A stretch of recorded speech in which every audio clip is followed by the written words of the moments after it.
Dua jenis manusia. Kalau baik dia, maka baik seluruh umat. Yang pertama, pemimpin. Yang kedua, ulama. Ini dua ni kalau baik, baik semua. Jadi kalau ini umat tidak baik, umat susah, umat sesat, maka dua ni kita kena tengok balik. Bersama dengan saya malam ini, Saudara Nur Azman Muhammad Syamsuddin, pengurusi Lifeline for Gaza, juga turut berada di atas kapal Mabri Mamara. Okay, what is your next port? My next port, Gaza.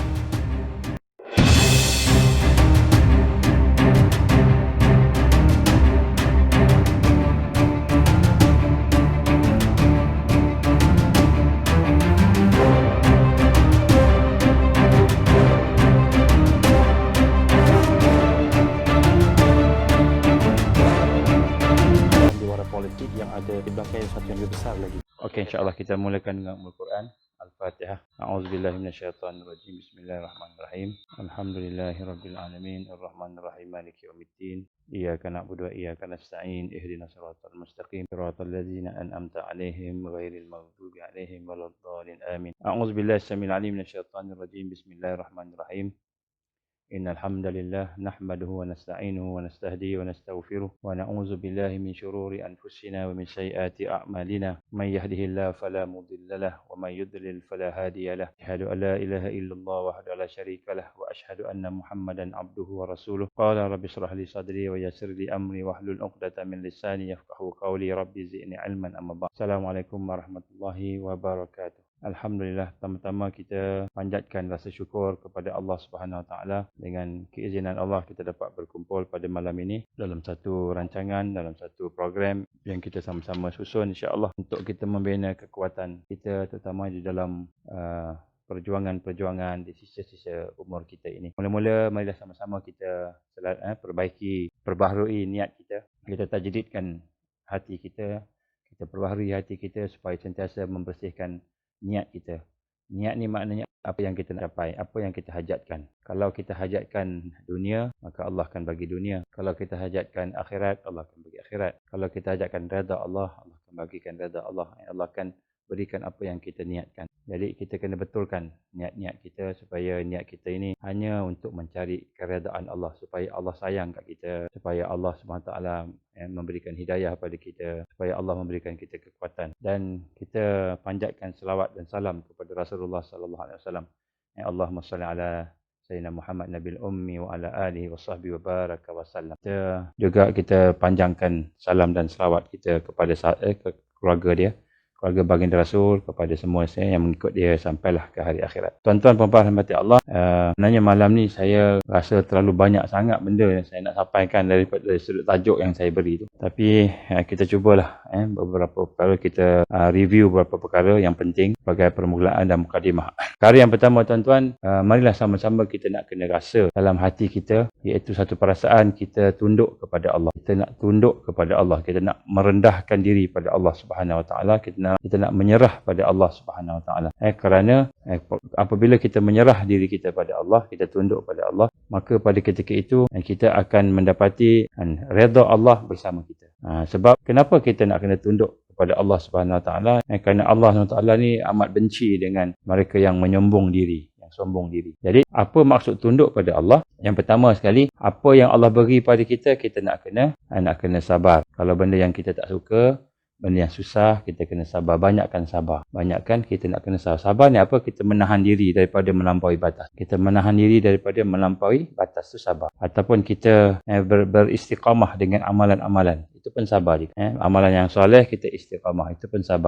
Kita berakhlak baik. Itu pun sabar. Kita nak melaksanakan perkara yang Allah perintah. Itu pun sebahagian daripada kesabaran. Kita menjauhkan perkara yang Allah larang. Itu pun sebahagian daripada kesabaran. Jadi sabar ni ialah tanda kita menyerah pada Allah, kita sabar. Kalau kita tak sabar, maka jadilah kita mengikuti perangai iblis yang tak sabar. Perangai syaitan yang tak sabar. Dia tergesa-gesa. Yang pertama. Yang kedua, sabar ni apabila kita kata menyerah pada Allah, hendaklah kita merasa tenang bersama apa yang Allah berikan. Kalau Allah bagi susah, kita sabar. Allah bagi senang, kita syukur. Jadi yang kedua ni yang lebih tinggi sikit daripada sabar tadi ialah redha. Kita nak redha kepada Allah. Sebab itulah Nabi SAW menggambarkan bahawa sesiapa yang membaca raditu billahi rabba wa bil islami dina Muhammad sallallahu alaihi wasallam nabiyya wa rasulah. Siapa yang baca bacaan itu 3 kali petang, maknanya ataupun awal malam, maka sekiranya Allah SWT takdirkan memang dia nak akan mati malam itu, maka Allah redha dia. Sebab dia sebut dengan lidah dia, dengan hati dia, raditu billahi rabba. Raditu billahi rabba, maknanya kan, aku redha kepada engkau ya Allah sebagai Tuhan aku. Raditu billahi rabba wa bil islami dina, dan aku redha Islam sebagai agama aku. Wa bi Muhammad sallallahu alaihi wasallam nabiyya wa rasulah, dan Muhammad sebagai Rasulullah, kepada Nabi dan Rasul yang kita redha. Jadi bila siapa-siapa yang membaca raditu billahi rabba wa bil islami dina Muhammad sallallahu alaihi wasallam nabiyya wa rasulah, pada petang hari, awal malam, contohnya maghrib, contohnya, ataupun sekarang pun tak apa, baca sekarang.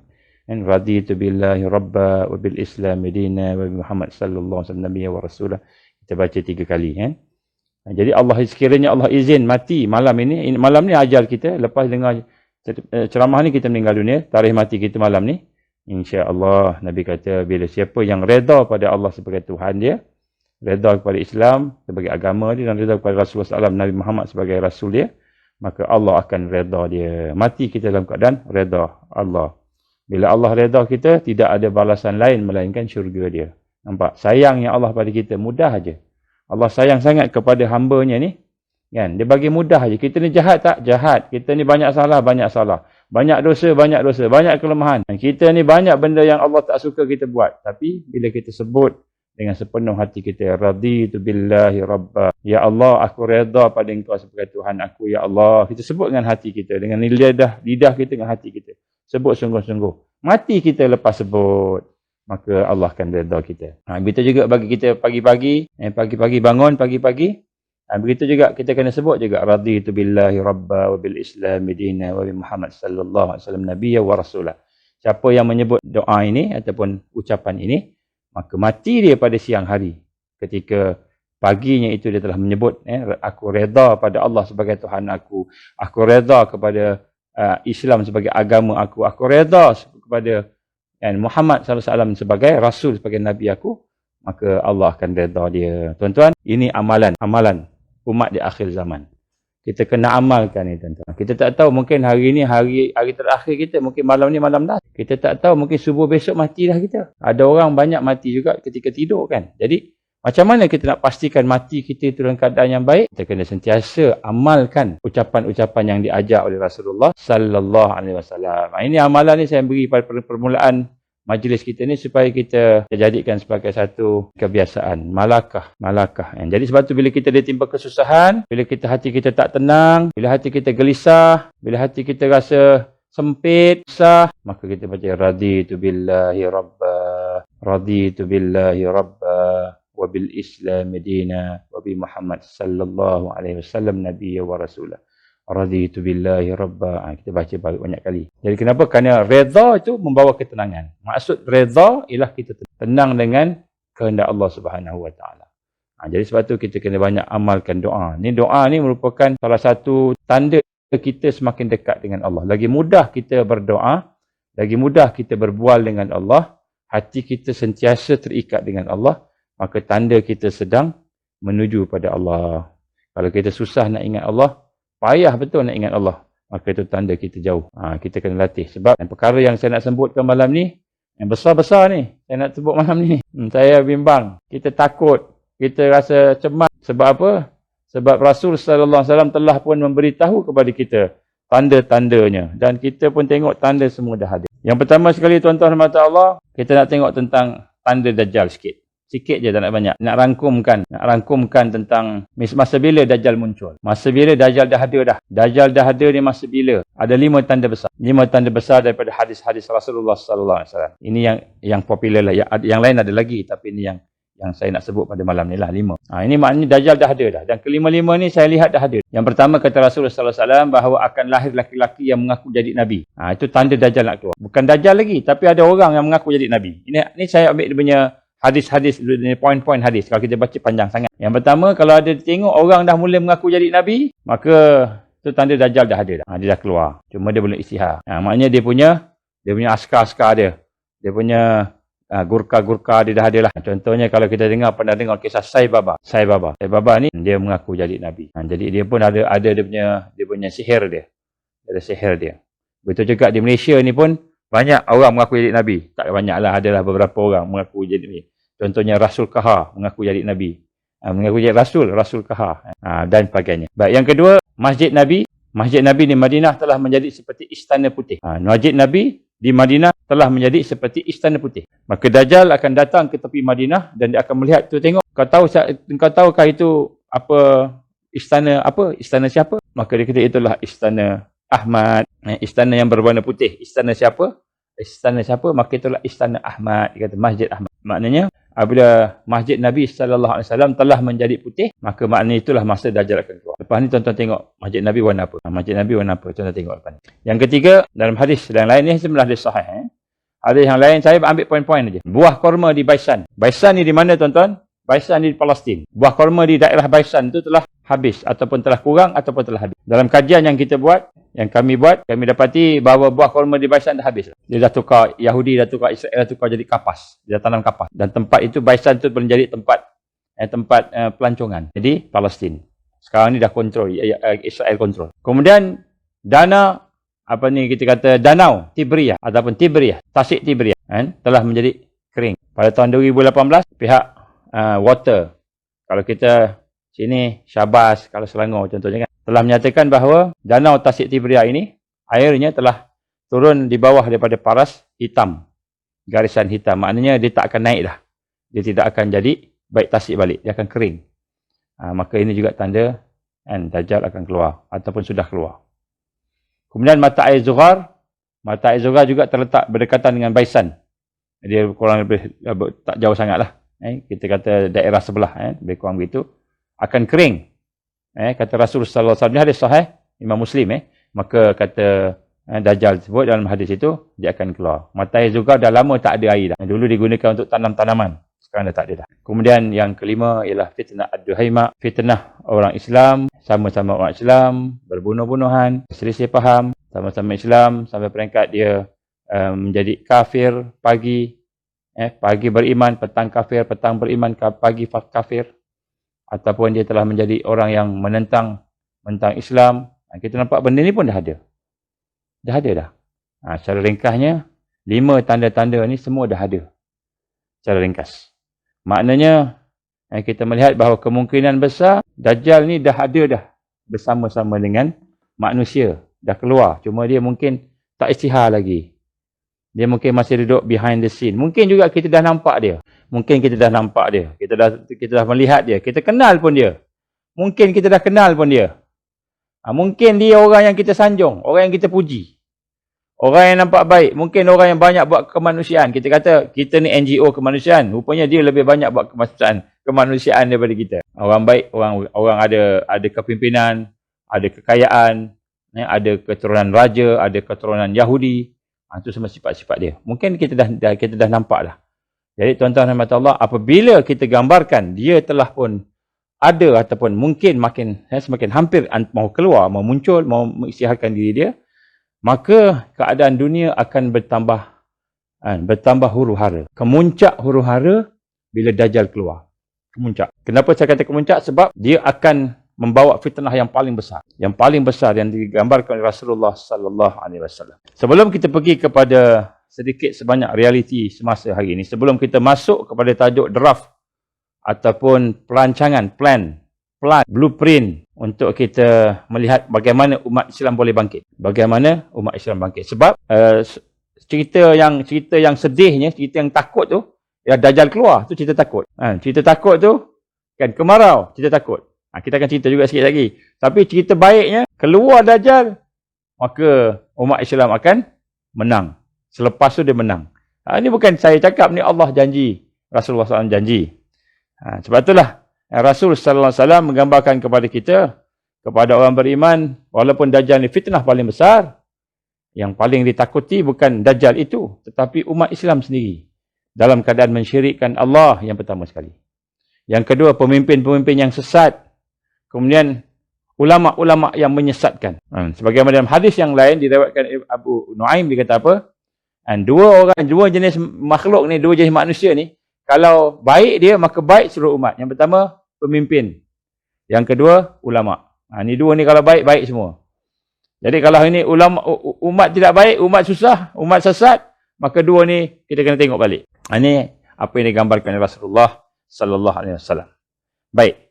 Saya nak menggambarkan kepada tuan-tuan perempuan rahmati Allah, Rasul sallallahu alaihi wasallam telah menggambarkan kepada kita satu hadis yang diriwayatkan Imam Abu Daud. Hadis ini hadis sahih. Gambar Rasul, innallaha yab'atsu li hadhihi al-ummah ala ra'si kulli mi'ata sanah man yujaddidu laha dinaha. Innallah, sesungguhnya Allah, yab'atsu li hadhihi al-ummah, Allah akan membangkitkan ke atas umat ini. Ala ra'si kulli mi'ata, iaitu di atas setiap permulaan 100 tahun. Man yujaddidu, mereka yang akan memperbaharui laha dinaha, akan apa yang ada pada agamanya. Jadi nak sebut kat sini auqamaka Rasulullah sallam, hadis dari Imam Abu Daud, Imam hadis sahih. Bagaimana kata Rasul sallallahu alaihi wasallam bahawa Allah Subhanahu wa taala akan membangkitkan dari kalangan umat ini sama ada orang ataupun kumpulan yang akan mentajridkan. Hadis ini saya rasa ramai dah tahu. Ramai. Tapi Allah menggambarkan 100 tahun. 100 tahun. Kenapa Allah menggambarkan 100 tahun? Kenapa ada 100 tahun? Kenapa tak 50 tahun? Kenapa tak 10 tahun? Ini satu benda yang orang-orang yang mengkaji tentang kebangkitan Islam dan mengkaji tentang pergerakan ummah, maka angka-angka ni penting. 100 tahun, 50 tahun, 40 tahun. Ini semua penting. Angka-angka ni penting. Sebab ada sesuatu yang Allah Subhanahu Wa Taala mahu gambarkan melalui Rasulullah Sallallahu Alaihi Wasallam. Walaupun perkara itu kita kata mungkin biasa tak biasa, macam biasa aja 100 ni maknanya banyak macam itu kan. Tapi sebenarnya ada makna-makna. Saya bagi satu contoh. Kalau kita tengok di dalam umat Islam, imam-imamnya, pemimpin-pemimpinnya daripada zaman sejak Rasul Sallallahu Alaihi Wasallam wafat, 100 tahun yang pertama, contohnya bangkit seorang yang terkenal sampai sekarang, iaitu Umar Abdul Aziz, rahimallah. Dia bangkit pada 100 tahun yang pertama. Ada imamnya, ada yang orang kata yang besar, orang yang disebut memperbaharui agama tadi. Bukan membawa agama baru, maknanya dia memperbaharui agama, maknanya dia menghidupkan semula roh agama tadi, menghidupkan semula kekuatan ummah tadi, biiznillah. Yang kemudian pada 100 tahun yang kedua, contoh banyak beberapa imam-imam yang terkenal, contoh-contoh yang kita kata mungkin kita kenal, saya sebut nama-nama. Contoh 100 tahun yang kedua ialah Imam Asy-Syafi'i rahimallah. Imam Asy-Syafi'i, kalau kita kata Umar Abdul Aziz, dia terkenal dengan kepimpinan dia. Kalau Imam Asy-Syafi'i, dia terkenal dengan dia punya fiqh dia. Kita pun mazhab Syafi'i. Kalau di Malaysia, Thailand, Indonesia ni yang majoritinya Syafi'i. Kemudian begitu juga dengan seterusnya tahun 300 tahun yang ketiga 300 tahun, 400 tahun, sehinggalah pelbagai semua ada dia punya pemimpin-pemimpin, sampailah contohnya 500 tahun Imam Al-Ghazali, Al-Razi 600 tahun dan sebagainya. Dan sekarang kita ni telah menuju kepada 100 tahun kejatuhan Osmaniyah. Maka sudah tentu ada perkara yang besar. Ini saya nak sebut pada tuan-tuan pada malam ini supaya kita melihat akan realiti semasa keadaan umat pada hari ini, di samping kita mendengar akan kisah-kisah bagaimana perancangan-perancangan jahat oleh musuh-musuh Islam. Saya nak bawa pada tuan-tuan rahmat Allah Taala contohnya orang-orang Yahudi. Orang-orang Yahudi pun kalau dirancang pun dia menggunakan 100 tahun juga. 100 tahun, 50 tahun. Dia suka gitu. 100 tahun, 50 tahun, lepas tu 20 tahun, lepas tu 10 tahun. Itu dia suka. Kemudian 30 tahun. 30 tahun jarang. Jadi 100 tahun, 50 tahun, 20 tahun, 10 tahun. Ini dia punya perancangan dia. Dan 10 tahun ni detail. Pendetailan. Jadi bila kita mengkaji banyak tahun-tahun yang berlaku tu, maka kita akan melihat bagaimana mereka ni pun menggunakan kaedah-kaedah yang sama. Sebab tu Allah gambarkan akan 100 tahun. Kemudian Rasul sallallahu alaihi wasallam pula menggambarkan tentang fasa-fasa. Jadi fasa-fasa dari peringkat-peringkat. Saya bagi satu contoh tuan-tuan. Kalau kita tengok pada tahun 1867. Kita tengok 1867. 1867 kita nak sebut sikit tentang perkara yang berlaku yang besar-besar lah. Banyak berlaku yang besar-besar. Contohnya 1867. Seorang penulis bernama Mark Twain. Mark Twain ni siapa? Seorang penulis, seorang pemimpin lah, orang Yahudi juga lah. Dia telah menulis buku. Apa tajuk buku dia? Description the Holy Land. Description the Holy Land. Dia menceritakan tentang gambaran-gambaran tanah suci. The Holy Land. Kan? Dan yang dimaksudkan the Holy Land itu ialah Israel yang nak dibentuk. Itu pada tahun 1867 dia dah tulis buku dah. Dan dia punya tema dia lah The Innocent Abroad. The Innocent Abroad. Maknanya dia kata dia menggambarkan orang Yahudi yang duduk di luar daripada the Holy Land. Ni nampak fahaman Zionis. 1867 dia dah tulis dah buku. Kemudian 50 tahun selepas itu 1917, 50 tahun selepas itu kita melihat berlaku Balfour Declaration. Apa Balfour Declaration? British memberikan pengiktirafan kepada Yahudi ataupun Zionis ini bahawa pada Rothschild bahawa Palestin adalah homeland, tanah air kepada Yahudi. Nampak? 1867 dia tulis buku tentang Holy Land. 1917, 50 tahun selepas itu, Balfour Declaration. Balfour Declaration. Jadi kita tengok, dia buat macam-macam benda-benda yang kita rasa nampak macam pelik, tapi sebenarnya dia 50. Banyak lagi. Saya bagi contoh lagi. Contohnya, 1917, Declaration of Balfour Declaration yang mengatakan bahawa Palestin adalah tanah air, homeland, tanah air kepada, kita panggil tanah air lah, kepada Yahudi. 50 tahun lepas tu pula, 1917, 1967. Apa berlaku 1967? Berlaku perang antara Palestin dengan Arab. Perang dipanggil perang Arab dengan Israel. Perang 6 hari habis hancur. Sehingga pada 1967 itu, 50 tahun selepas 1917 tadi, pertama kali Israel Yahudi ini masuk ke dalam Baitul Maqdis, menawan Baitul Maqdis, masuk dengan kasut dia, masuk dengan anjing dia, masuk bawa perempuan, berzina dalam masjid, buat parti, minum arak dalam masjid kerana meraihkan kemenangan mereka, mengalahkan orang Arab dalam peperangan 6 hari 1967. 50 tahun sebelum Balfour. 50 tahun sebelum Mark Twain tulis buku ditajuk Deception ataupun Description of the Holy Land. Nampak? Jadi dia ada perancangan dia. Kita nampak macam buku biasa, tapi sebenarnya dia planning. Dia ada perancangan. 1967. Kemudian 50 tahun lagi, 2017. Saya cerita 2017 kat tempat kita pula. Baik. Jadi kita tengok juga contoh yang lain perancangan-perancangan mereka. Dia ada bahagian perang, dia ada bahagian nak menjajah, dia ada macam-macam bahagian. Tapi perancangannya 50 tahun. Ini satu benda yang kalau tuan-tuan boleh perasan lah. Maknanya tahun-tahun perancangan itu tahun-tahun yang penting. 50 tahun, 100 tahun. 1896. 1896 tadi 1867. Ini 1896. Theodore Herzl telah menulis satu buku. Dia tulis buku lagi. Maknanya tuan-tuan, apabila dia nak buat satu perancangan, dia akan tulis. Dia nak buat satu perancangan, dia akan tulis. Plan dia tu dia akan tulis. Dan kemudian plan itu akan dia sebarkan.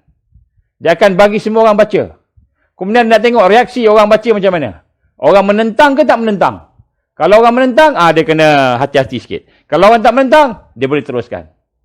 Nampak? Ini tactical dia. Banyak. Jadi kita baca dia punya, baca bentuk dia brainwashing dulu. Okey. 1896 dia pun tulis buku. Buku apa? Buku tu dia sebut, dia panggil The Judean State ataupun The Jewish State. Ini Theodore Herzl tulis. 1896, 1897 setahun lepas tu, rupa-rupanya tujuan dia tulis buku tu, dia nak buat satu conference yang terbesar. Yang pertama, 1897 di Basel, Switzerland, dia menghimpunkan 300 kepala-kepala Yahudi ni. Maksudnya ketua-ketua Yahudi seluruh dunia. Pada tahun 1897 di Basel, Switzerland, nak memulakan gerakan International Zionist Movement. Pergerakan Zionis antarabangsa. Yang pertama pada tahun 1897. Baik. 1897 dia buat perhimpunan di Switzerland, di Basel, Switzerland, untuk bincang pasal apa? Nak menegakkan negara Yahudi, Jewish State. 1947, 50 tahun lepas tu, United Nations, Pertubuhan Bangsa-Bangsa Bersatu, mengeluarkan satu resolusi. Disebut Resolusi 181. Apa resolusi tersebut? Resolusi tersebut bahawa dia membahagikan tanah yang ada di Palestin, sebahagiannya dibagi kepada orang-orang Yahudi. Maknanya 1947 United Nations telah mengiktiraf Palestin sebagai negara Yahudi. 1917 tadi, Balfour, dia cuma cakap apa? Dia sebagai homeland, tanah air. 1947, 50 tahun selepas 1897, kan, di mana Basel, Switzerland tadi, dia dah mengiktiraf bahawa Palestin ni juga milik Yahudi secara rasmi. Resolusi 181. Maka 1948, setahun lepas tu, Yahudi pun merdeka. Dikatakan kami telah memiliki sebuah negara. Maka jadilah negara Palestin dirampas secara rasmi, direstui oleh United Nations. Sebab dia yang bagi mandat. Baik. Kemudian pada tahun 50 tahun selepas 1947, 50 tahun berlakulah apa yang kita tahu 1997. Apa berlaku 1997 tuan? 1997 ni macam-macam berlaku. Antaranya tuan-tuan, antaranya berlaku Lady Diana mati dibunuh, ataupun aksiden. Orang kata aksiden lah, setengah orang kata mati dibunuh. Kenapa mati dibunuh? Kalau setengah-setengah yang mengkaji, orang putih yang kaji ni, bukan saya ambil fakta-fakta dia orang. Macam mana dia orang dapat data dan fakta, tuan-tuan boleh tengoklah. Tapi nak sebut sini dia kata itu sacrifice untuk iblis, untuk anak-anak dia. Lady Diana meninggal 1997. Mati. Dan pada masa yang sama, pada tahun yang sama, kita tengok bagaimana buku Harry Potter dilancarkan, yang bermula dengan 500 kopi, sehingga mencecah sebagai buku yang paling laris di dunia, iaitu 500 juta kopi. Daripada 500 kopi, 500 buah buku dicetak, menjadi berkembang satu dunia sampai 500 juta. Lebih daripada 500 juta kopi. Harry Potter. Siapa Harry Potter ni tuan-tuan? Harry Potter ni adalah anak seorang tukang sihir. Dan dia ni tukang sihir yang baik. Tukang sihir yang baik. Dia lawan dengan tukang sihir yang jahat. Tu Harry Potter. Siapa tukang sihir tuan? Siapa yang jadi tukang sihir kat dunia ni, yang terkenal ni, yang hebat ni? Yang sampai satu dunia 500 juta beli buku dia ni.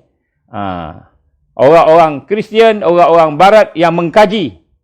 Apabila dia melihat fenomena Harry Potter ni, dia kata, anak-anak muda di England, di mana-mana, semua nak jadi macam Harry Potter. Nak jadi macam dia lah, magic lah, apa sebagainya. Maka mereka menggambarkan, ini adalah merupakan ajaran satanik, worshipper, menyembah iblis, iaitu sihir. Maka Harry Potter ini dibayangkan sebagai Dajjal, kehidupan Dajjal semasa muda. Ini digambarkan oleh sebahagian daripada orang-orang Kristian yang mengkaji, orang Kristian Ortodok yang mengkaji. Dia kata apa? Harry Potter ni adalah bayangan kepada Antichrist. Antichrist yang semasa kecil. Jadi adalah orang bangkang sebagainya. Itu biasalah. Orang bangkang-bangkang ni biasalah. Tapi ini adalah antara sebahagian daripada kajian. Jadi Harry Potter telah menjadi satu yang terkenal, iaitu dia kita kata mempopularkan sihir. Sihir ni satu yang baik. Sihir ni satu yang baik. Ada sihir baik, ada sihir jahat. Sihir baik ni, baiklah. Besok kalau Dajjal keluar, Sihir baik, Jajah ni bawa sihir yang baik, dia bukan bawa sihir yang jahat. Sihir yang baik, baik contoh. Dia berlaku pada tahun 1997. Dan banyak lagi lah berapa yang berlaku tuan-tuan, tapi yang antara yang penting 1997 yang disebut sini 50 tahun selepas bagaimana United Nations mengiktiraf Zionis memiliki Palestin, tanah-tanah dia, apabila 1997, 50 tahun itu berlakulah ASEAN Financial Crisis. Berlaku krisis keuangan di ASEAN, di Southeast Asia, kawasan kita. Malaysia pun kena, Thailand pun bermula dengan Thailand, Malaysia kena, semua kena. Jadi tuan-tuan rahmat Allah SWT, di situlah maka IMF mula berperanan secara aktif di Southeast Asia. 1997, 50 tahun selepas mereka ambil Palestin, mereka tengok sebelah sini pula, yang ujung, sebelah timur pula. Baik, tuan-tuan rahmat Allah, kalau kita nak tengok tarikh banyak lagi sebenarnya, tapi kita tak ada masa yang banyak. Saya nak sebut kat sini, bagaimana pula, apa kaitan kita dengan tarikh kita ni, 2020 ni, 2020 ni. Apa berlaku pada 100 tahun sebelum ni? Tahun 1920, apa berlaku tuan-tuan? Tuan-tuan tahu tak apa yang berlaku 1920? Dan bila kita melihat dia punya pattern dia, trend dia, kita boleh bayangkan apa yang berlaku 1920 akan berlaku 2020. Apa yang berlaku 1922 akan berlaku pada tahun ini 2022. Apa yang berlaku 1924 akan berlaku di sini tahun 2024 akan berlaku sesuatu yang lebih kurang sama. Macam mana yang saya sebut tadi? Kan? Apabila berlaku sesuatu perancangan itu, dia ada di 100 tahun tu akan berlaku satu macam dipanggil pattern. Dia ada pattern dia. Ini kalau kita mengkaji, kita akan nampak pattern tu. Saya nak cerita panjang-panjang tak boleh. Nanti kita tak ada masa. Saya cuma nak sebut je. Contohnya, pada tahun 1920 apa berlaku tuan-tuan? 1920, Januari 1920, pembentukan League of Nations. League of Nations. League of Nations ni apa tuan-tuan? League of Nations ni macam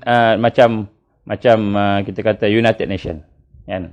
Selepas Perang Dunia Pertama tamat 1918, 1919 berlaku satu perjumpaan, dan pada tahun 1919 juga ada satu virus pandemik. Yang memang 1919 ada pandemik tuan-tuan. Cuma tak macam kita tak kena, macam Malaysia tak kena lah. Tuan-tuan cari dalam Google 1919 apa pandemik. Ni homework. Tuan-tuan tengok 1919 ada pandemik masa tu. Kemudian 2019 pun ada pandemik juga. Lebih kurang sama. Sana tak COVID. Nanti tuan-tuan tengok sendiri. Saya nak suruh tuan-tuan tengok. Kita nak belajar mengkaji sikit. Supaya kita tidak, otak kita tak jumut, tak terkongkong. Dengan apa yang ada kita terima semua daripada media. 1920, mereka menubuhkan League of Nations. League of Nations ni adalah gabungan daripada negara-negara yang menang. Negara-negara yang menang, League of Nations ni. Dan apa yang League of Nations buat tuan-tuan? Maka dia pun menghimpunkanlah semua sebagainya, dipendekkan cerita. Maka pada tahun 1922, League of Nations telah memberi mandat kepada, ataupun kuasa kepada Zionis, kuasa kepada Zionis untuk melaksanakan Balfour Declaration. Jadi 1922 tu, dia dah bagi mandat, tak apa Zionis nak buat apa dekat Palestin, dibenarkan. Sebelum 1947, secara legal, yang ini dia bagi mandat, dia bagi boleh buat apa nak buat. Dan pada tahun 1922 juga, 1922, pembentukan permulaan Lausanne Accord bermula, dan pada masa itu negara Islam telah dipecah-pecahkan. Negara Osmaniyah telah dipecah-pecahkan. Yang British ambil yang ini, yang Itali ambil yang ini, yang Perancis ambil yang itu, pecah-pecah-pecah sehingga akhirnya tinggallah Republik Turki yang ada sekarang. 1922. 1924 Khalifah dilucutkan jawatan. Maknanya kita lihat hari ini bagaimana mereka telah merancang suatu yang hebat pada tahun 1920 sampai 1924. 1922 Lausanne Accord telah memecah-pecahkan Ottoman Empire, Kemudian pada 1924 secara rasmi habis. Negara Islam tak ada dah. Osmaniyah habis, dicabut daripada muka bumi ini. Tuan-tuan rahmati Allah Ta'ala, sebab itulah sebenarnya tuan-tuan, apa yang saya nak gambarkan pada tuan-tuan, 2020 ini, kalau pada tahun 1920 dulu, League of Nations ditubuhkan. Agaknya 2020 ni apa yang akan ditubuhkan? 2020 ni, kita telah pun mendengar bagaimana mereka mula menubuhkan negara-negara yang bersatu. Tetapi di atas dasar ekonomi, di atas dasar health, convact, nanti negara convact, atas dasar kesihatan COVID ni, kemudian di atas dasar-dasar keselamatan. Contoh, apa yang berlaku sekarang ini, kita melihat negara-negara Arab telah mula berduyun-duyun untuk menandatangani perjanjian damai dengan Israel. Perjanjian damai dengan Israel. Jadi sebab itu kita lihat hari ini, 2020 ialah zaman di mana mereka mengumpulkan dia punya persekutuan dia. Dia punya tentera bersekutu dia. 2020 ni. 2022 dia akan pecah-pecahkan saki baki kekuatan umat dalam bentuk organisasi. Jadi 2020 mereka telah mula menyatu, buat peraturan, buat undang-undang, ekonominya macam mana, dari sudut pertubuhannya macam mana, dari sudut sekutu macam mana, contohnya siapa yang sekutu dengan Israel, siapa yang sekutu dengan teroris, dia akan mula buat sekarang 2020, 2021 akan bertambah lagi, makin susah-susah. 2022 dia akan cantas semua organisasi Islam. Semua pertubuhan Islam. Semua perkara-perkara yang boleh menyebabkan umat Islam bersatu dan bangkit. Semua dia akan cantas.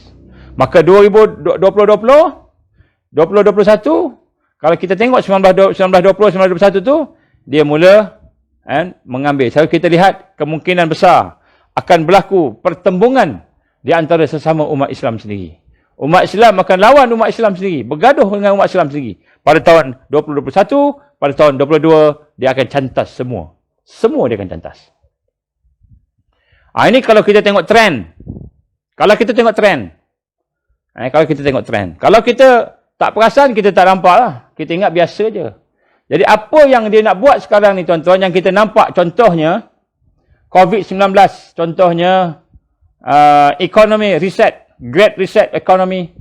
Contohnya akan ada lepas ni tuan-tuan, ada lagi, bukan COVID-19 je. Bukan lockdown aja. Bukan ekonomi je, dia akan ada lagi. Apa lagi? Contohnya akan ada berlaku perubahan cuaca. Perubahan cuaca yang kita kata ekstrim. Setengah tempat banjir, habis, tenggelam. Setengah tempat kan kemarau panjang.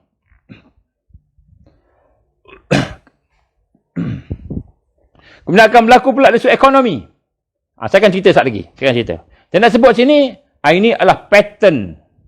Dan digambarkan oleh Allah SWT dalam Quran, bagaimana dia akan berulang. Dia akan berulang. Dan pattern ini Allah SWT tunjukkan kepada kita kalau kita mengkaji. Sebab itu tuan-tuan dan Allah, saya nak gambarkan di sini bagaimana bila kita memahami realiti ini, maka kita akan nampak urgensinya kita untuk kembali semula kepada sunnah Rasulullah sallallahu alaihi wasallam. Kembali semula kepada Al-Quran, kembali semula kepada ajaran Rasulullah sallallahu alaihi wasallam secara intensif. Dan perkara ini tidak mustahil. Saya buat satu contoh tuan-tuan. Apa contoh-contohnya? Contoh-contohnya yang berlaku pada zaman zaman Nabi Musa alaihissalam. Zaman Nabi Musa alaihissalam, apabila baginda bersama dengan Nabi Harun, Nabi Musa dan Nabi Harun berhadapan dengan Fir'aun. Berhadapan dengan Fir'aun. Maka Fir'aun ni menekan. Kemudian bila dia menekan, sampai peringkat berlawan antara Musa dengan tukang sihir. Ratus ribu tukang sihir nak lawan dengan Musa.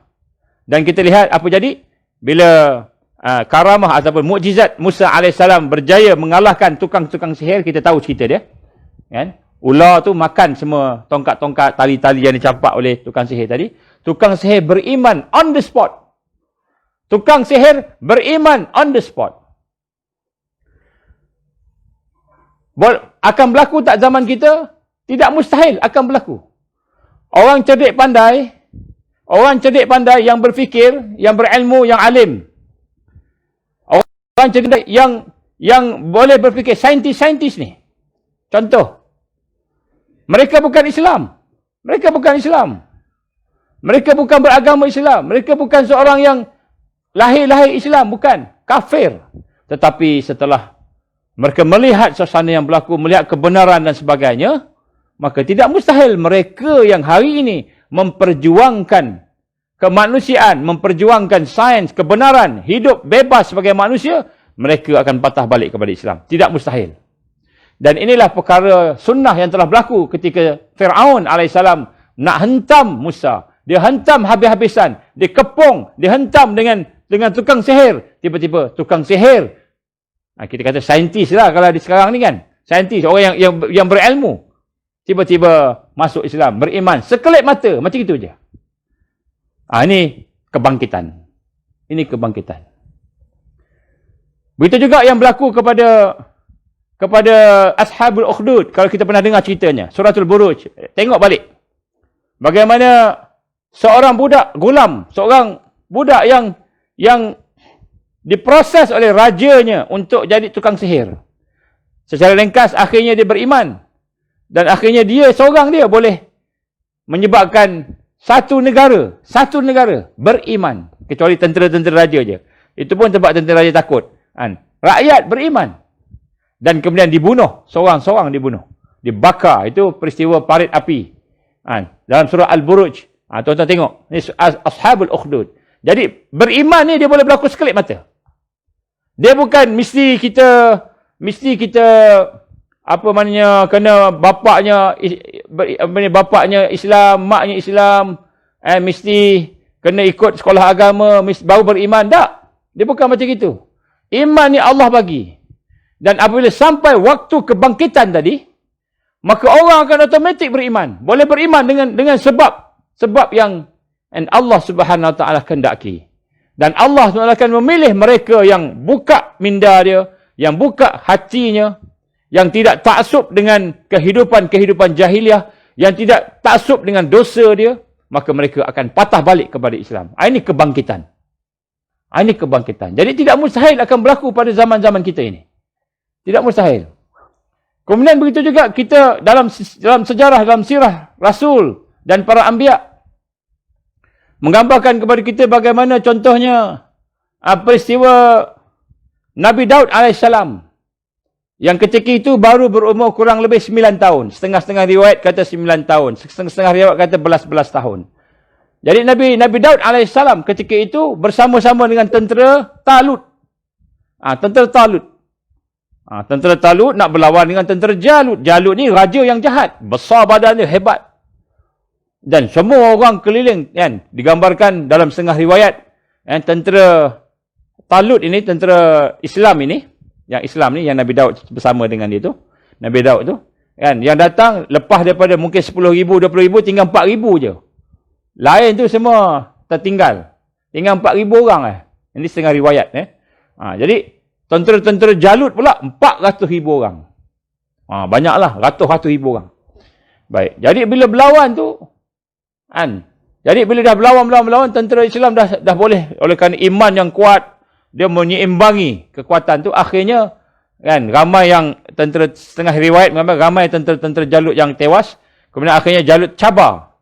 Siapa di kalangan kamu, wahai Talut, tentera Talut, yang kuat yang nak lawan dengan aku? Dia ni bukan saja panglima, badan besar, dia kuat, pandai, kuat lah, segala-galanya hebat lah.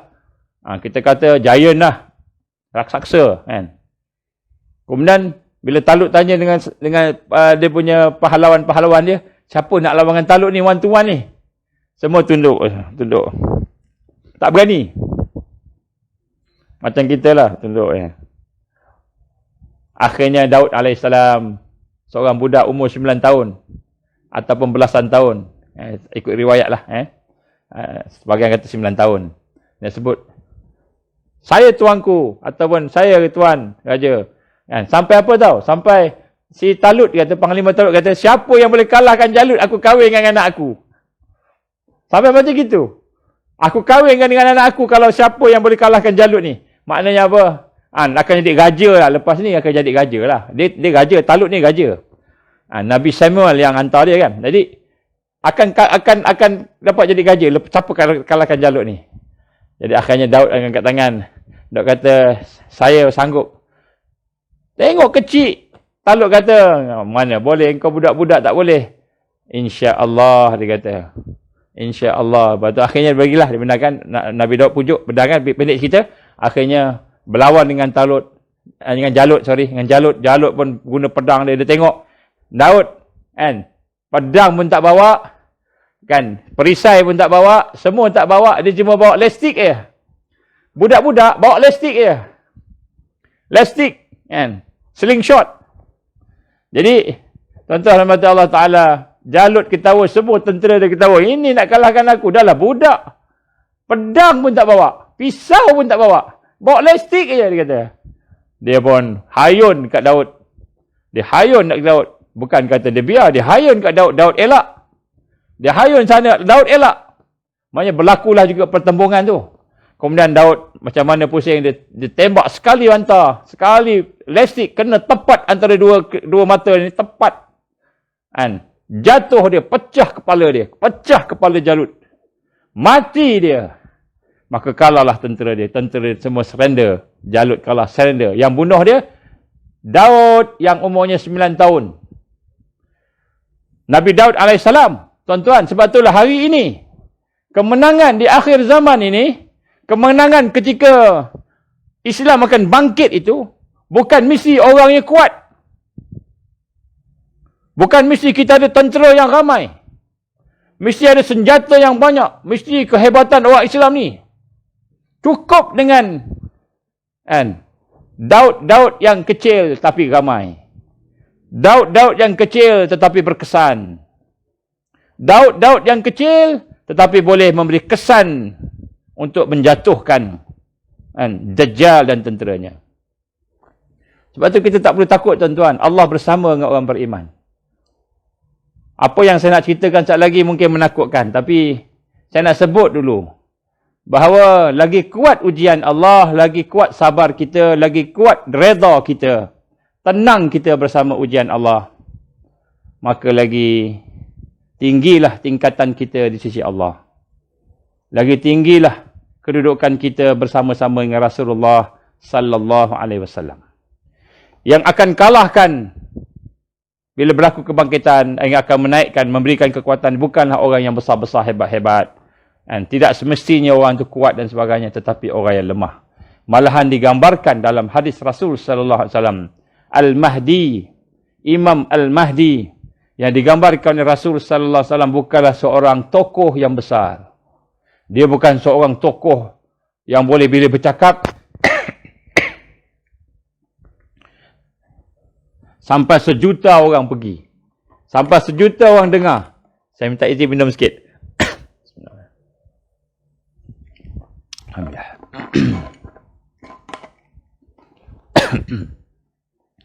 Sekali cakap 8 juta turun. Sekali cakap 20 juta turun. Sekali ceramah juta-juta, ratus ribu turun. Orang yang dikatakan Al-Mahdi yang mendapat hidayah Allah Subhanahu Wa Taala bukanlah orang yang mestinya boleh bercakap sehingga orang semua beribu-ribu juta-juta ikut dia. Sebab Allah SWT nak menunjukkan kepada kita kemenangan di akhir zaman. Bukan kerana ramainya orang Islam. Bukan kerana terornya umat Islam. Bukan kerana hebatnya manusia itu. Strategi lah, apalah. Tetapi kerana Allah yang bantu. Allah yang tolong. Umat Islam akan berada dengan tertekan. Umat Islam akan berada dalam kesusahan. Sehingga mereka akan nampak ini pertolongan Allah. Maka pada ketika itu, mereka bertambah yakin dengan Allah Subhanahu Wa Taala. Ini kita nak kena rasa. Sebab tu tuan-tuan jangan takut. Jangan bimbang. Sebab Allah bersama kita. Innallaha ma'ana. Rasulullah sallallahu alaihi wasallam mengingatkan Sayyidina Abu Bakar As-Siddiq radhiyallahu anhu ketika mereka dikejar, dikepung oleh musyrikin ketika peristiwa hijrah. Duduk dalam gua, duduk dalam keadaan tertekan, dikepung. Nampak pula kaki-kaki kapal musyrikin di depan gua. Lalu nampak pula, mereka dengar pula dia bercakap-cakap. Maka bimbang Abu Bakar As-Siddiq radhiyallahu anhu.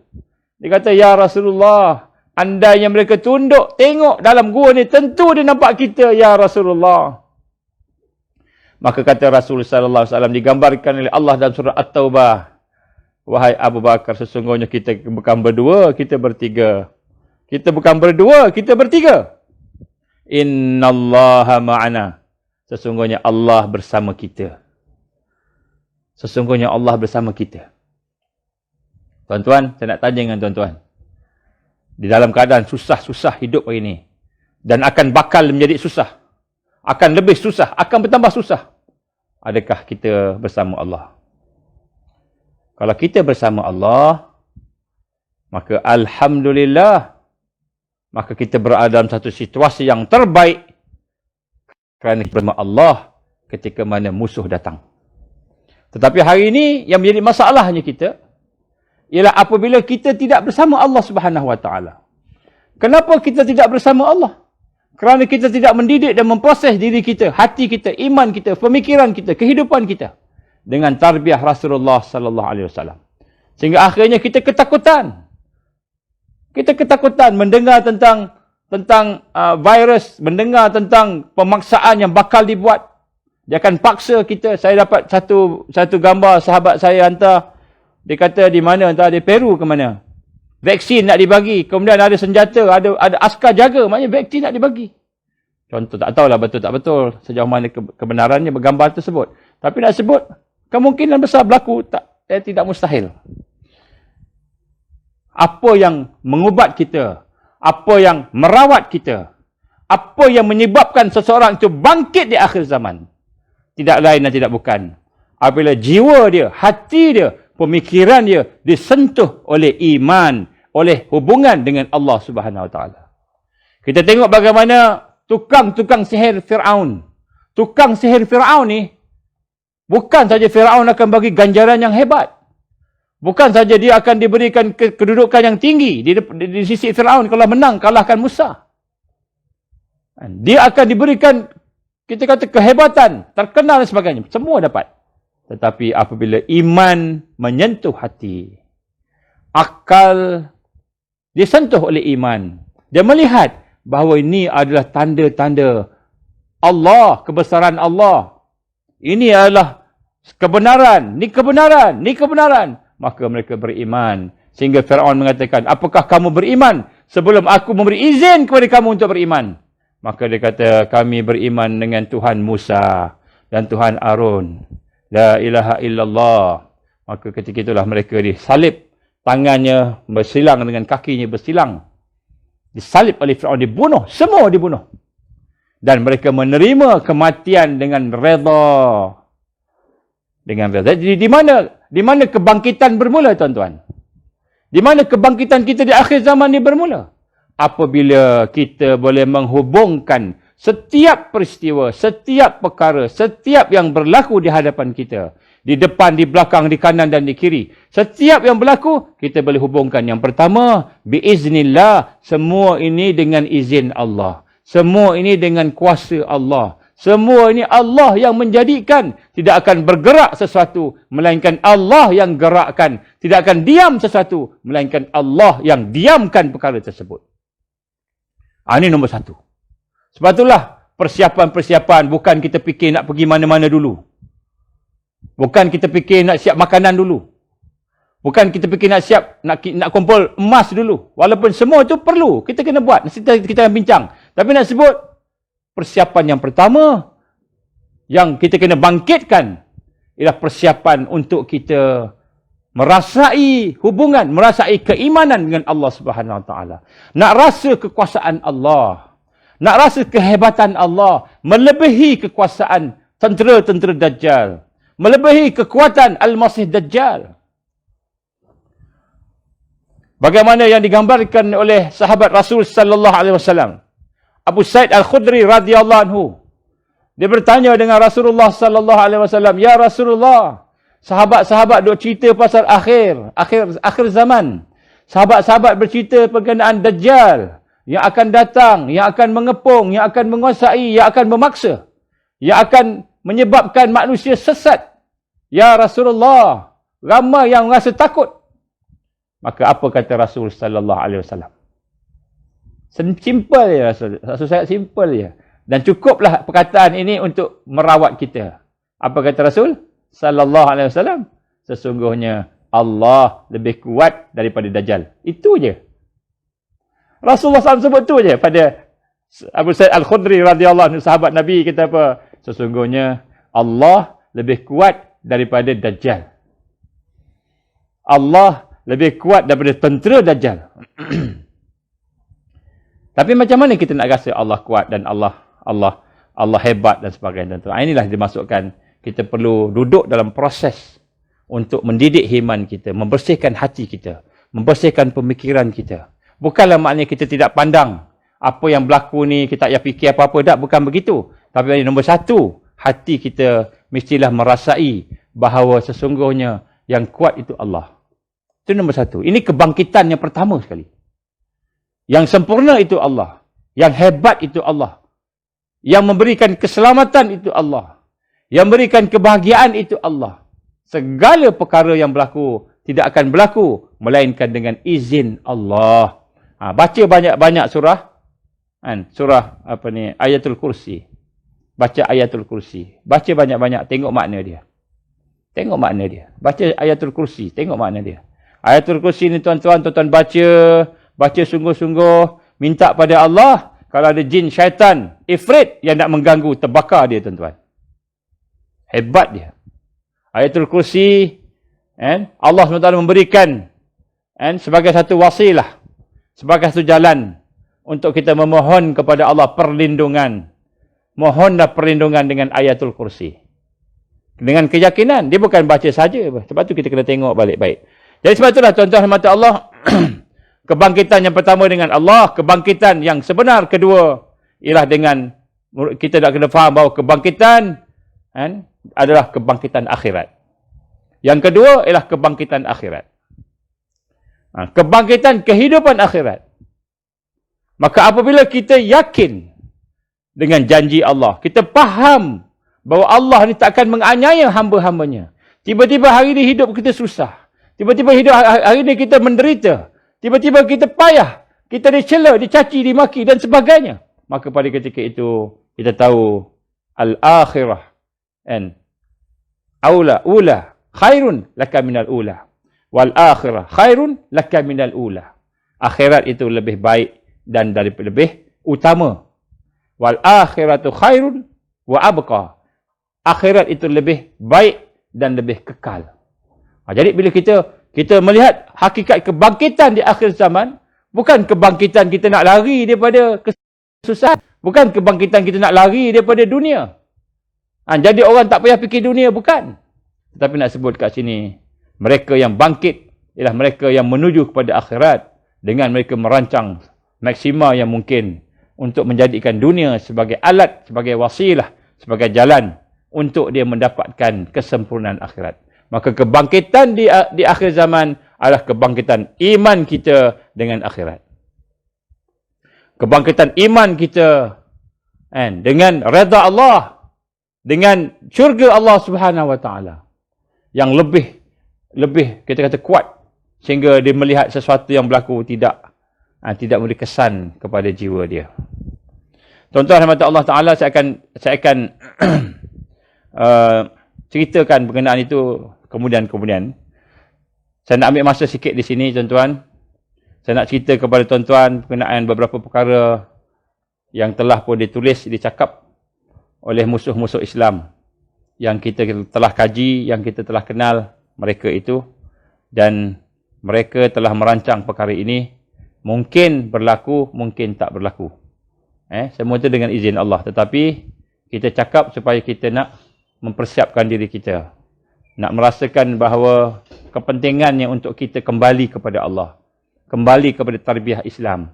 Pendidikan Islam. kembali kepada Quran. Kita kena dekat dengan Quran. Kembali pada zikrullah. Kita kena kembali kepada jamaah. Maknanya ada ukhuwah. Tak boleh seorang-seorang. Tuan-tuan mata Allah, ini adalah roadmap. Peta jalan yang telah pun diberitahu oleh beberapa pimpinan-pimpinan mereka dalam occasion yang tertentu.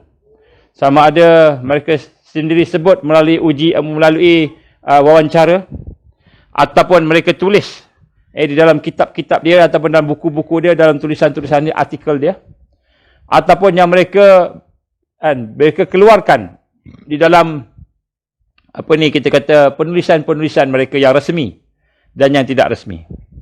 Jadi apa yang saya nak cakapkan di sini adalah apa yang mereka rancang nak buat.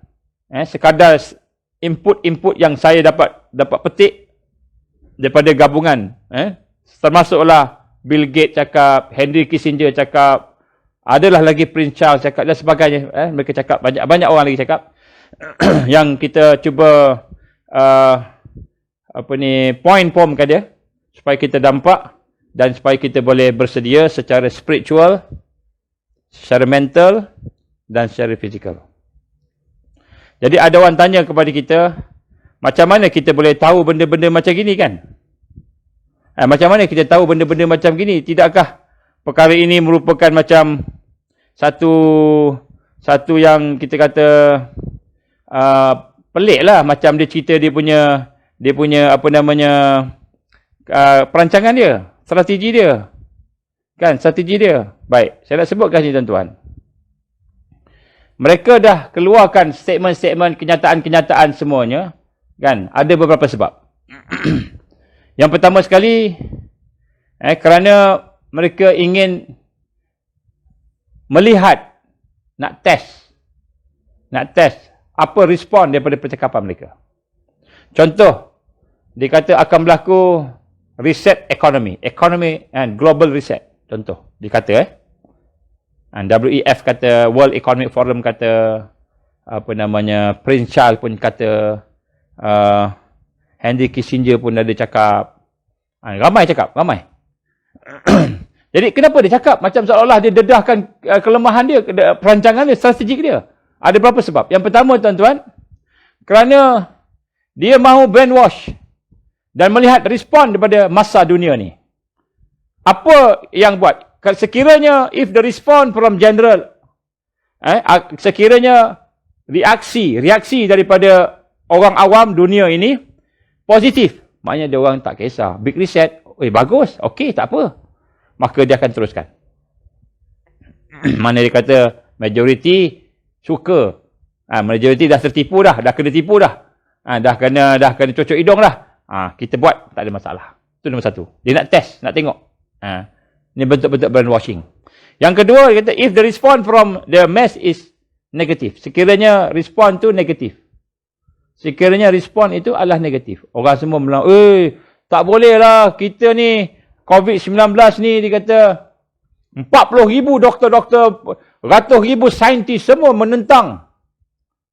Trump pun menentang. COVID-19 semua menentang. CDC pun menentang. And Center for Disease Control di Amerika pun menentang. Semua menentang contohnya. Maka sekiranya respon negatif, maka mereka akan perbaiki perancangan mereka. They will improve the plan. Ataupun dia akan execute, dia akan melaksanakan perancangan plan B, plan C, plan D dan sebagainya. Sebab tu dia cakap. Sebab tu dia kena cakap. Dia akan cakap. Tetapi bila dia cakap, orang yang beriman, orang yang bersih hatinya, orang yang bersih akalnya, yang mengkaji, yang melihat, dia akan nampak dan dia kesan. Dia nak buat ni, dia nak buat ni, dia nak buat tu. Kan? Ini orang yang cerdik. Kan? Dia akan buat ni. Jadi bila dia tengok respon negatif aja, maka dia kata kita kena tukar plan. Plan B, plan C, plan D. Kalau tak kita habis. Contoh. Ataupun dia kata kita kena improvise sikit plan kita. Improvise sikit, perbaiki sikit. Ni nombor dua. Nombor tiga ialah sekiranya ada challenge. Mereka dedahkan. Tiba-tiba ramai orang yang bangkit. Ramai orang yang menentang, opposition.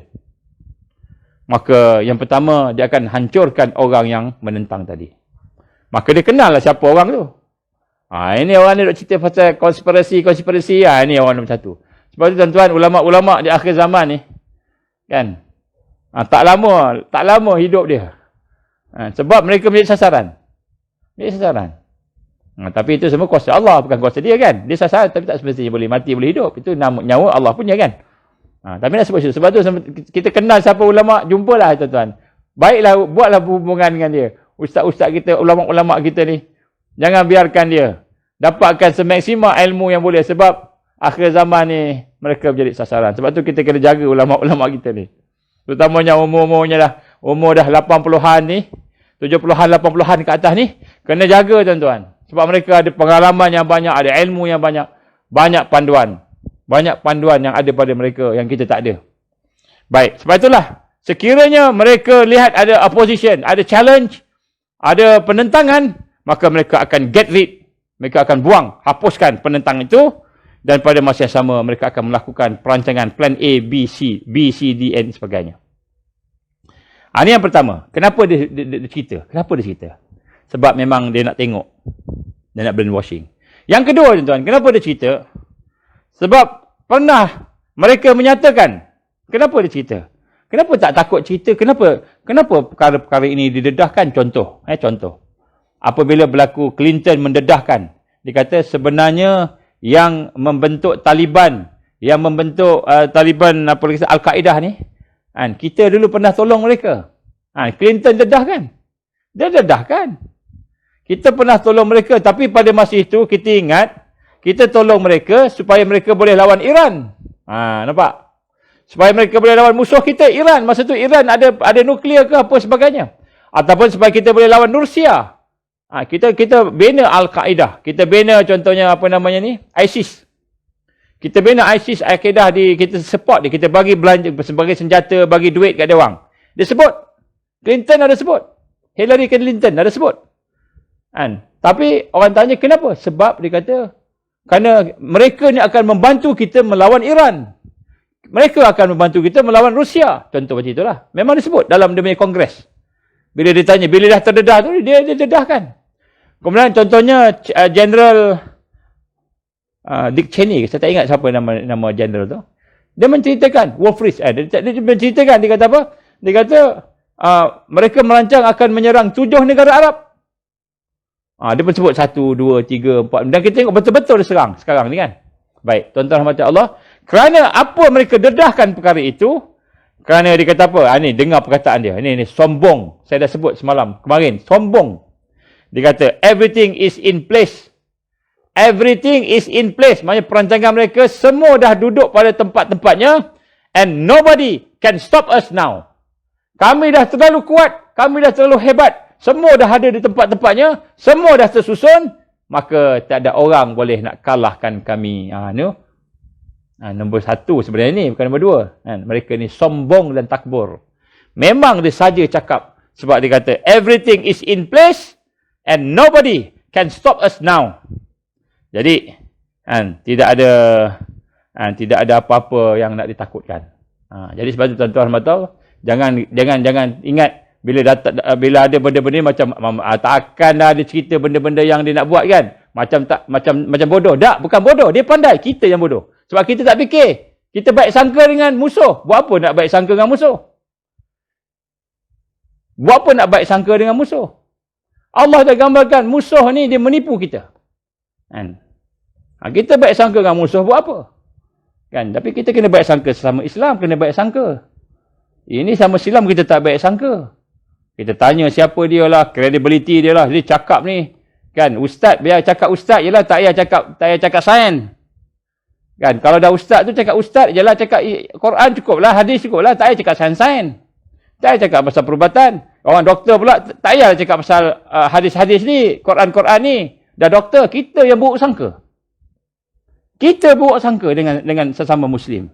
Tapi dengan orang kafir, orang bukan Islam, yang memusuh Islam, kita percaya. Betul lah dia cakap macam gini. Kita kena buat macam gini lah. Kan? Ekonomi kita nak kena buat macam gini lah. Kena ikut lah. Kita kena buat. Ikut. Baik sangka dengan musuh. Ini masalah-masalah yang dihadapi. Kerana kita tidak memahami hakikat bagaimana sepatutnya kita berada di akhir zaman. Kita berada dalam keadaan yang fitnah semakin memuncak, semakin memuncak. Tuan-tuan, saya nak bacakan cara lebih kurang, secara ringkas. Masa kita tak banyak. Saya sebut tadi, masa tak banyak. Baik, yang pertama sekali tuan-tuan, daripada percakapan mereka, perancangan mereka. Ini bukan untuk saya nak takut-takutkan tuan-tuan. Kita nak dedahkan supaya kita bersedia. Jiwa kita bersedia. Mental kita bersedia. Tindakan kita bersedia. Macam mana persiapan, nanti kita bincang. Siri kemudian, nak buat apa? Jangan buat apa-apa yang mendadak lagi. Saya cerita ni untuk kita nak preparation saja. Baik, yang pertama sekali tuan-tuan, yang pertama, fasa-fasa lockdown dan restriction akan bertambah. Lockdown akan bertambah. Jadi ini kita kena anticipate. Anticipate ni apa? Entah bahasa Melayu. Kita kena anggapkan begitulah akan berlaku. Kemudian digambar di sini bahawa kematian yang disebabkan oleh COVID juga akan bertambah. Ini digambarkan oleh Bill Gates contohnya. Kemudian bertambahnya masalah ekonomi. Ekonomi akan bertambah. Dengan lockdown, ekonomi akan bertambah teruk. Sebab tu tuan-tuan, kalau kita boleh sama-sama berdoa, sama-sama berusaha, sama-sama meminta pada Allah, dan kita kena lakukan usaha supaya Malaysia ini terkeluar daripada perancangan jahat antarabangsa. Mudah-mudahan kita ni tidak akan ikut apa yang mereka suruh. Memang mereka suruh kita supaya hancur kita punya ekonomi. Okey. Masalah ekonomi akan bertambah teruk. Ramai yang tidak akan ada kerja, maka jadilah apa yang disebut sebagai ekonomi perlu di-reset. Sehingga akhirnya ekonomi perlu di-reset. Dan ini dijangka berlaku dalam awal 2021. Mungkin expected juga. Kita harap tidaklah. Kita harap tidak. Tapi ini yang digambarkan, dibayangkan. Saya ulang apa yang saya pernah cakap sebelum ini.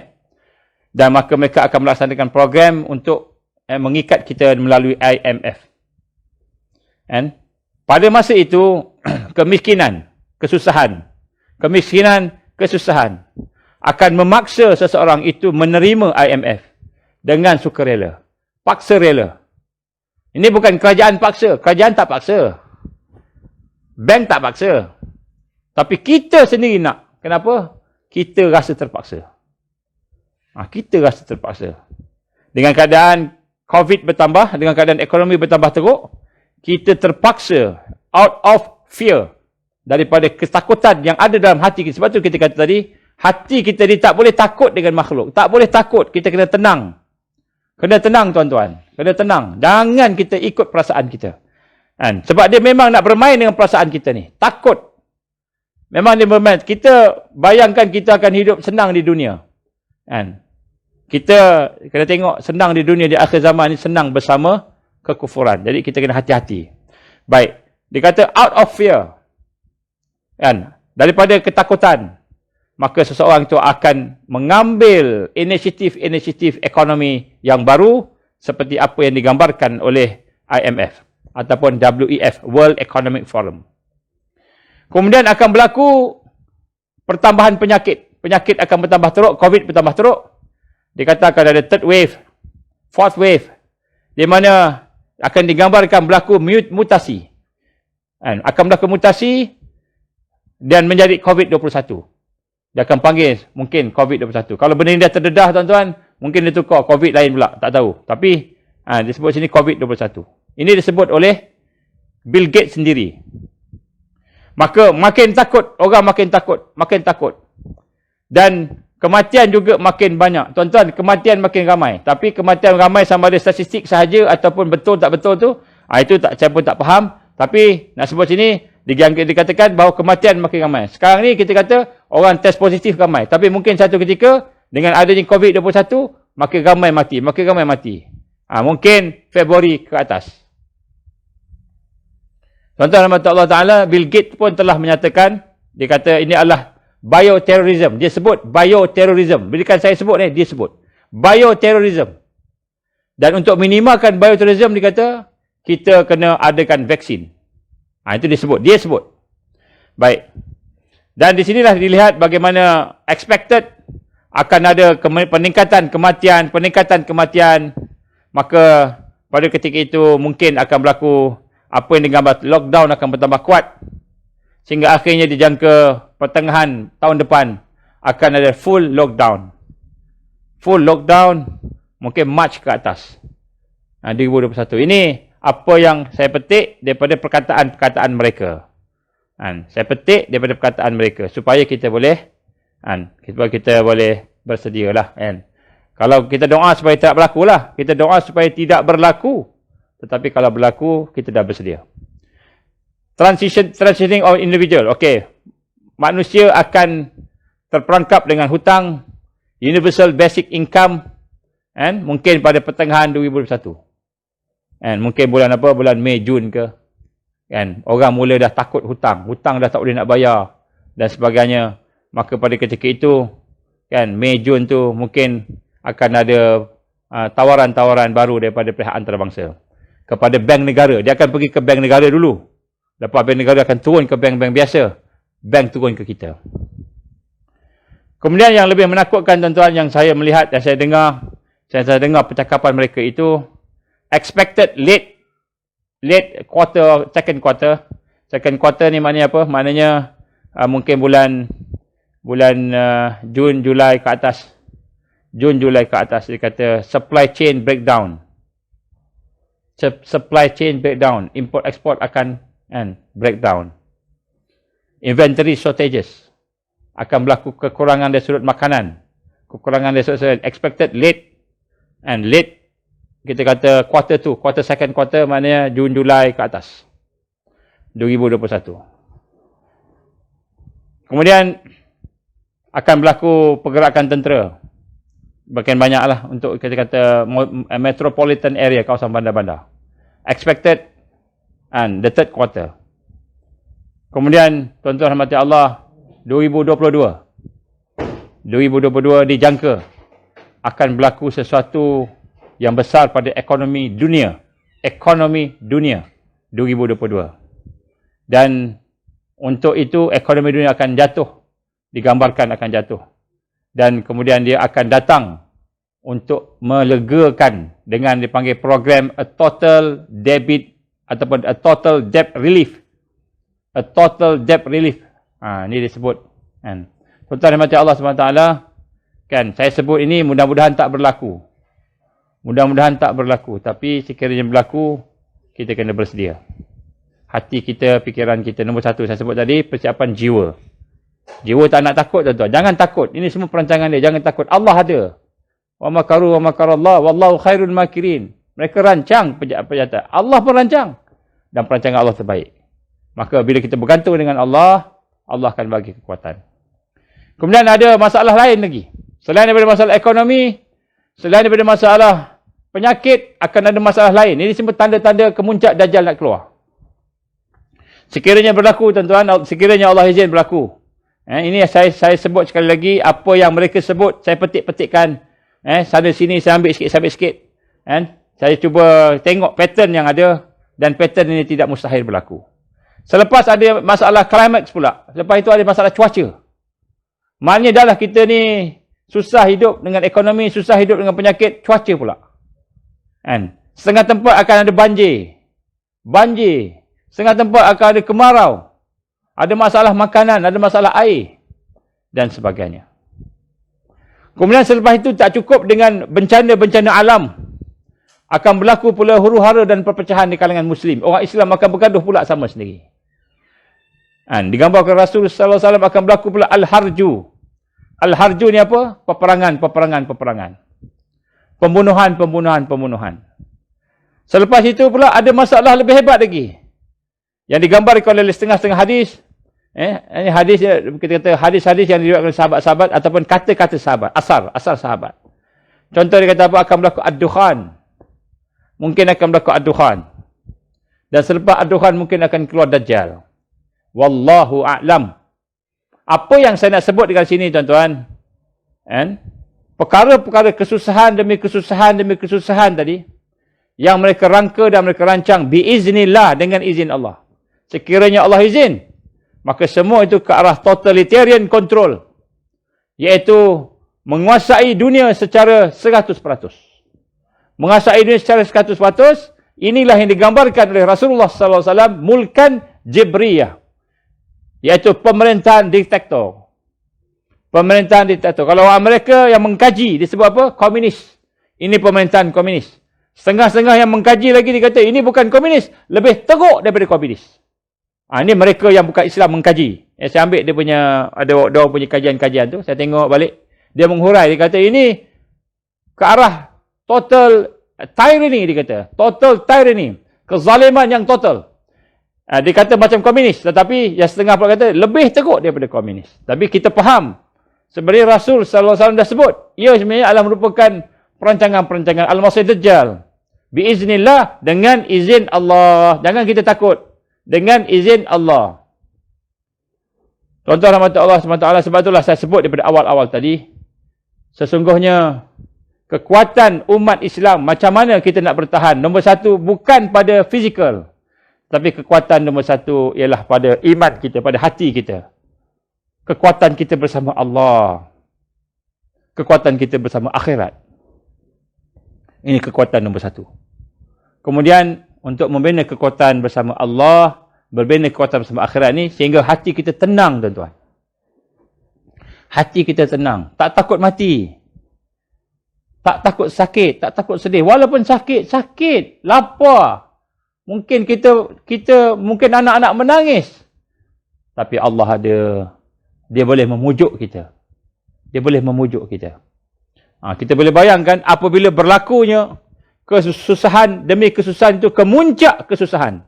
Kemuncak kesusahan. Masa tu kesihatan kemuncak kesihatan susah, dari sudut ekonomi susah, dari sudut kehidupan makanan susah, dari sudut kita nak bergerak susah, dari sudut kita kata kebebasan susah, tak ada. Maka pada ketika itulah, ketika dalam keadaan susah, bencana-bencana bertimpa-timpa tadi, maka Al-Masih Dajjal akan keluar.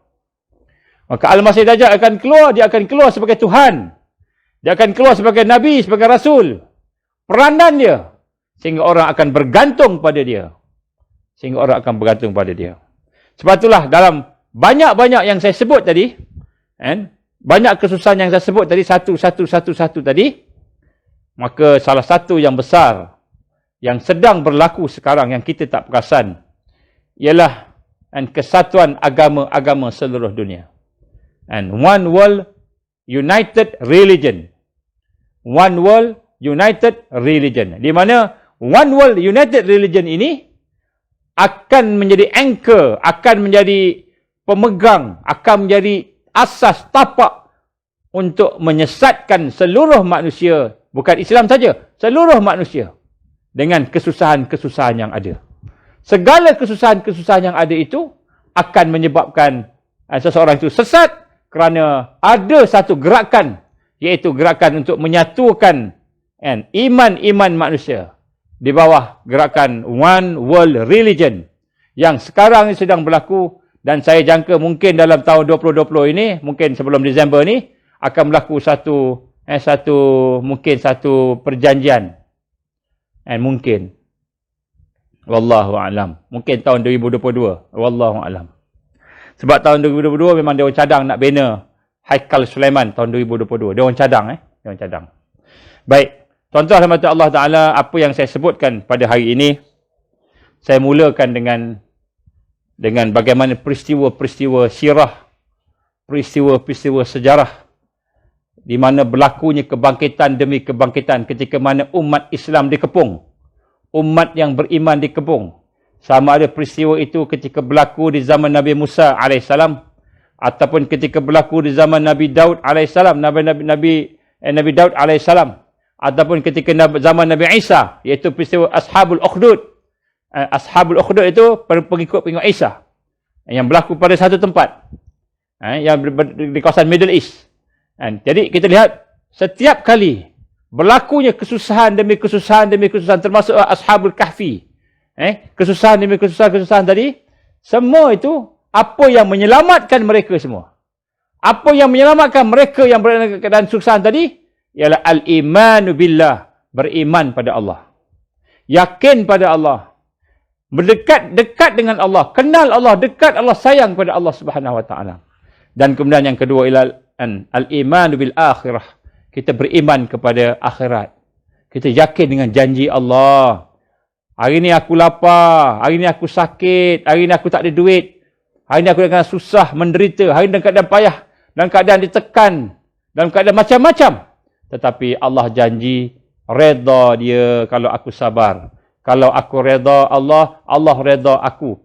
Allah janji syurga dia kalau aku sabar. Kalau aku reda, Allah janji syurga dia. Maka orang yang berada dalam keadaan ditekan, orang beriman yang dikepung tadi sampai dibakar dalam peristiwa parit api. Kalau kita tengok dalam cerita Ashabul Ukhdud, maka setelah satu negara tu rakyat dia beriman, mereka dicampakkan dalam parit api. Maknanya dia buat satu parit, dia tahu api yang banyak, yang besar, dan kemudian seorang-seorang dicampak. Kalau kamu tidak beriman dengan raja sebagai Tuhan, maka kamu akan dicampak. Kalau kamu ikut Tuhan Ghulam, iaitu Allah, maka kamu akan dicampak. Semua dicampak, seorang, semua dibunuh. Dan semua sanggup berdepan dengan kesusahan. Kenapa? Kerana al-imanu billah, keiman kepada Allah telah menyentuh hati mereka. Telah menyentuh pemikiran mereka. Sehinggalah sampai kepada satu kisah, ketika Ashabul Ukhdud itu seorang ibu. Seorang ibu dokong anak, bayi. Maka ketika nak dicampak, dia tak apa nak campak, tapi dia kesian tengok anak dia. Aku mati tak apa, tapi anak aku ni kesian, sayang ke anak. Maka dia teragak-agak nak terjun, tak nak terjun. Teragak-agak. Maka tiba-tiba kata Rasul sallallahu alaihi wasallam dalam hadis sahih, dia kata apa? Bayi itu bercakap, wahai ibuku, janganlah kamu teragak-agak dalam beriman kepada Allah. Allah SWT Tuhan yang sebenar. Ibu dia dengar anak dia cakap begitu, maka keyakinan dia bertambah kuat, dan anak itu dia tak rasa dah bahawa anak itu akan binasa, sebab yang dia pergi tadi itu, api itu, itulah syurga. Itu syurga. Dia pun lompat masuk dalam parit itu, mempertahankan akidah dia, mempertahankan iman dia. Bagaimana kata Rasul sallallahu alaihi wasallam, di akhir zaman nanti Al-Masih Dajjal akan bawa dua sungai, yang satu sungai air yang kelihatan jernih, yang kelihatan menyegarkan, menyihatkan. Yang satu lagi sungai yang penuh dengan api, yang penuh dengan kesengsaraan. Maka orang beriman akan pergi kepada sungai api. Kerana kata Rasul, yang api itulah syurga, yang air itulah neraka Allah, yang panas, yang hebat azab dia di sisi Allah Subhanahu wa taala. Tapi macam mana kita nak bangkit? Macam mana kita nak bersama dengan kebenaran Allah? Kita kena kembali kepada Quran, kena kembali kepada tarbiyah Rasulullah sallallahu alaihi wasallam. Insya-Allah tuan-tuan dan puan, kita akan sambung pada masa akan datang. Insya-Allah kita akan sentuh lagi bagaimana cara kita nak membina kekuatan kita sebagai solusi di akhir zaman untuk membina draft kebangkitan, perancangan kebangkitan di akhir zaman. Tetapi pada malam ini saya dedahkan kepada tuan-tuan sebahagian daripada perkara-perkara yang mereka cakap akan berlaku. Jadi saya cuma sampaikan supaya mudah-mudahan, bukan nak menakutkan tuan-tuan. Saya tidak berniat untuk menakutkan siapa-siapa. Tetapi saya nak sebutkan di sini, apa yang kita sampaikan ini adalah apa yang mereka cakap. Dan sebenarnya apa yang mereka cakap ni, apa yang Rasul sallallahu alaihi wasallam telah pun cakap 1400 tahun yang lalu. Banyak ada hadis-hadis Nabi yang cerita tentang keadaan hari ini. Maka apabila kita mendengar perkara-perkara yang berlaku ini, maka kita kata yakin sebab Rasulullah SAW pernah cakap sebelum ni. Maka bila Rasulullah SAW cakap, sudah tentulah perkara ini benar. Kalau perkara ini benar, tentulah Allah itu maha benar. Dan keselamatan, keamanan, kesejahteraan bersama dengan Allah. Bersama dengan Islam. Maka ketika itu hati kita akan tenang. Hati kita tenang, tenang. Macam orang nak operate lah. Macam orang nak beranak. Sakit beranak. Tapi dia tahu beranak tu kena. Sebab kalau baby tak keluar, selagi itu sakit tak hilang. Begitulah tuan-tuan, selagi kita tak berdepan dengan sakaratul maut, kematian, selagi kita tak berdepan dengan kesusahan, selagi itu kita tak akan bertemu dengan redha Allah, selagi itu kita tak akan bertemu dengan kebahagiaan syurga Allah. Nak dapat syurga Allah, kita kena tempuh api Dajjal. Nak dapat syurga Allah, kita kena tempuh sakit, lapar, penyakit-penyakit yang menakutkan, perkara yang menyebabkan gelisah. Sebelum kita jumpa syurga Allah, kita akan berjumpa dengan perkara-perkara yang mungkin menyusahkan hidup kita. Tadi kita berdoa kepada Allah Subhanahu Wa Taala supaya yang pertama sekali perkara itu tidak berlaku. Dan kedua, kalaulah Allah izin berlaku, maka kita doa supaya kita mempunyai kekuatan untuk berhadapan dengan iman, berhadapan dengan kekuatan takwa, dengan Islam yang kita pegang, genggam, sebagaimana Rasul sallallahu alaihi wasallam gambarkan, genggam bagaikan bara. Kita genggam walaupun terbakar tangan kita, tetap kita bersama Islam. Itulah insya-Allah sikit sebanyak pada malam ini, insya-Allah kita akan sambung lagi tentang solusi, kita akan bincang tentang perancangan-perancangan dan sebagainya.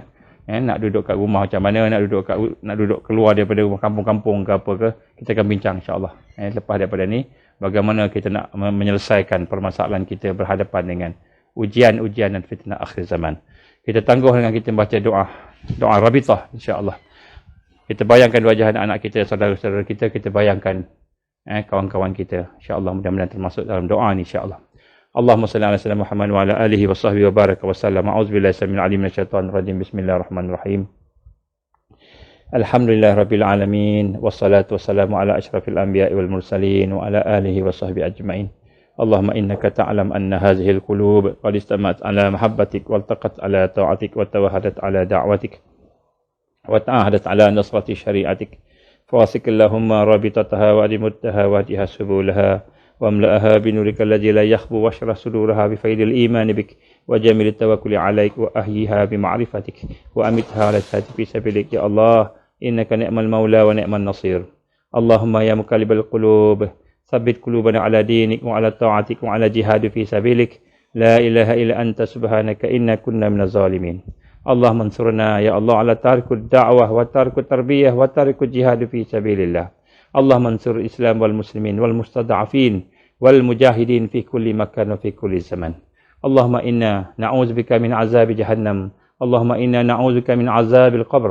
اللهم إنا نعوذ بك من فتنة المحيا والممات. اللهم إنا نعوذ بك من فتنة المسيح الدجال. اللهم إنا نعوذ بك من المأسم والمغرم.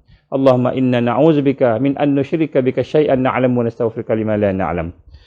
اللهم اجعلنا من المؤمنين اللهم اجعلنا من المؤمنين حقه. اللهم اجعلنا من المتقين حقه. اللهم اجعلنا من المحسنين حقه. اللهم اجعلنا من المقربين. اللهم اجعلنا يا الله من الواسلين. اللهم اجعلنا من العارفين. اللهم اجعلنا من المحبين. اللهم اجعلنا يا الله من الصديقين والشهداء والصالحين. اللهم اجعلنا يا الله من المهديين. يا حي يا قيوم برحمتك نستغيث. يا حي يا قيوم برحمتك نستغيث. يا حي يا قيوم برحمتك نستغيث. ربنا لا تزغ قلوبنا بعد إذ هديتنا وهب لنا من لدنك رحمة إنك أنت الوهاب. ربنا هب لنا من أزواجنا وذرياتنا قرة أعين واجعلنا للمتقين إماما. ربنا ظلمنا أنفسنا وإن لم تغفر لنا وترحمنا لنكونن من الخاسرين. ربنا آتنا في الدنيا حسنة وفي الآخرة حسنة وقنا عذاب النار. ربنا تقبل دعاءنا إنك أنت السميع العليم وتب علينا يا الله إنك أنت التواب الرحيم. وصلى الله على سيدنا محمد وعلى آله وصحبه وبارك وسلم. سبحان ربك رب العزة عما يصفون والسلام على المرسلين والحمد لله رب العالمين. Tuan-tuan, puan, insya-Allah saya mohon tolong viralkan perkara ini, mudah-mudahan lebih ramai sahabat-sahabat saudara kita, kawan-kawan kita dapat manfaat daripada perbincangan kita pada malam ini insya-Allah. Aku li qauli hadza astaghfirullahal azim wa billahi taufik wal hidayah. Assalamualaikum warahmatullahi wabarakatuh.